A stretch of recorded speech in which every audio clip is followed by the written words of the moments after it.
Padayon Golar. Hello, Pastor.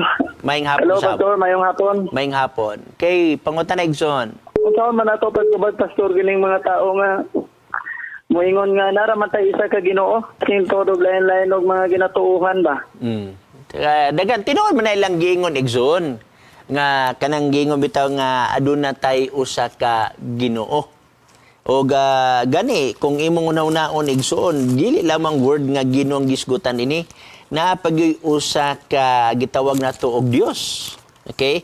Unya gawas anang word nga adunay usa ka Dios, na pagyoy gitawag dinig usa ka bautismo. Atong basahon Igsoon na dinhi sa Episo 4 bersikulo 4, adunay usa lamang kalawas ug usa ka espiritu, maingon nga adunay usa lamang ka paglaom nga alang niini ginawag-tawag kamo.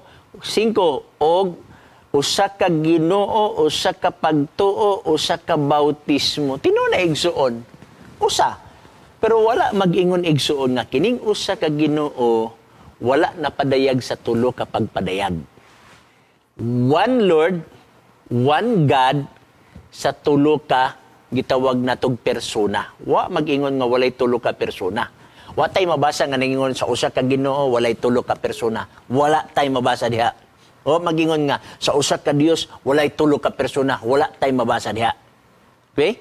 Naatay ma-prove Igsoon adunay tulo ka persona. Gani ko ginabalik-balik nato na Mateo kapitulo 3 bersikulo 14 ngadto 17, si Kristo na bautismuhan, ang espiritu mipakita ingon nga sa lampati, unya adunay tingog sa langit nga nag-ingon mao ni ang kong pinangga, ako may kalipay. Sa bautismo usab, naa diha ang tulo ka ngalan, panglakaw kamo sa tibok kalibutan, pamautismo kamo sa ngalan samahan, sa anak og sa espiritu. Mateo 28:19 ngadto sa 20. Unya kay tuluman ang gisgutan dinhi, Dios ba ang amahan? Yes, wala na may lalis kay daghan tanan naman ta nagtuo. Ang anak Dios ba? Bago pa nako gi-explain ang pagka-Dios ni Kristo ganina lang, no? Mga 10 minutes git ngaligi ka ang nilabay. Unya, ang Espiritu is Dios ba? Yes. Sa Buhat Kapitulo 5, versikulo 3 ngadto sa 6. So sa ato pa, usa ka Dios nga napadayag sa tulo ka mga persona ug mao kato atong gipangisgutan. Follow up, Igsoon. Ang punto sa kong pangutana, Pastor, kay kini bitaw mga moingon bitaw nga mga tao nga isa lang man nga tong Ginoo, kana bitaw lain-lain man sila o kanang kuan reliyon, pero maingon sila nga isa lang daw ilang Ginoo, pareha lang daw kita nga nag-aalagad si Ginoo.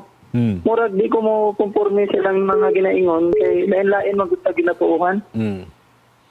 Respetuhan nato ang ilang pagtuig, John.